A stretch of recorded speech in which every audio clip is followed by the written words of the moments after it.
বন্ধুরা, সালমান এফ রহমানকে বাংলাদেশের এক নম্বর ধনী ব্যক্তি বলা হয়ে থাকে। তিনি বাংলাদেশের এক নম্বর ধনী ব্যক্তি হিসেবে পরিচিত। তো চলুন বন্ধুরা, সালমান এফ রহমানের সম্বন্ধে কিছু তথ্য জেনে নেই। সালমান এফ রহমানের জন্ম 23 মে 1951 সালে। তিনি হলেন বাংলাদেশের একজন প্রাক্তন রাজনীতিবিদ, শিল্পপতি ও সংসদ সদস্য। সালমান এফ রহমান 1990 সালে রাজনীতিতে প্রবেশ করেন। তিনি 2009 সাল থেকে 2024 সাল পর্যন্ত বাংলাদেশের প্রধানমন্ত্রী শেখ হাসিনার বেসরকারি খাত উন্নয়ন বিষয়ক উপদেষ্টা হিসেবে পূর্ণ মন্ত্রীর পদমর্যাদায় দায়িত্ব পালন করেছেন। তিনি বাংলাদেশের বেশ কয়েকটি বাণিজ্যিক সংস্থার সভাপতি হিসেবেও দায়িত্ব পালন করেছেন।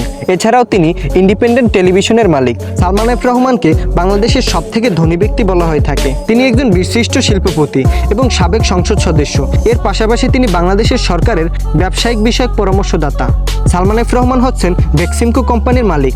1969 সালে সালমান এফ রহমান এবং তার ভাই মিলে এই ভেক্সিমকো কোম্পানি প্রতিষ্ঠিত করেন। ভেক্সিমকো ফার্মা বিভিন্ন ঔষধ প্রস্তুত করার পাশাপাশি বিভিন্ন ভ্যাকসিন বাহিরের দেশগুলো থেকে ইম্পোর্ট করে থাকে। সালমান এফ রহমানের ব্যক্তিগত হেলিকপ্টার রয়েছে। তার হেলিকপ্টারের মূল্য 30 কোটি টাকার উপরে। এছাড়াও তার কাছে বিভিন্ন লাক্সারিয়াস কারও রয়েছে।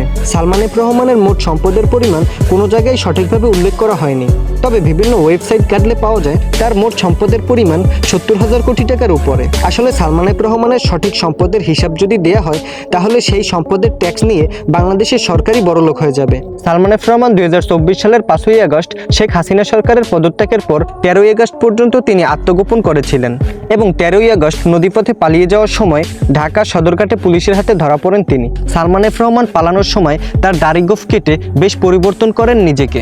বাংলাদেশের কোঠা সংস্কার আন্দোলনের সময় বৈষম্য বিরোধী ছাত্র আন্দোলনের কর্মসূচিকালে 16 জুলাই ঢাকা কলেজের সামনে সংঘর্ষে একজন ছাত্র ও একজন হকার নিহত হন। এই হত্যার ঘটনায় ইন্ধনদাতা হিসেবে তাকে গ্রেফতার করা হয়। বন্ধুরা, ভিডিওটি ভালো লাগলে অবশ্যই চ্যানেলটি সাবস্ক্রাইব করে আমাদের পাশে থাকবেন এবং আরও নতুন নতুন ভিডিও দেখার আমন্ত্রণ রইল। ধন্যবাদ সবাইকে।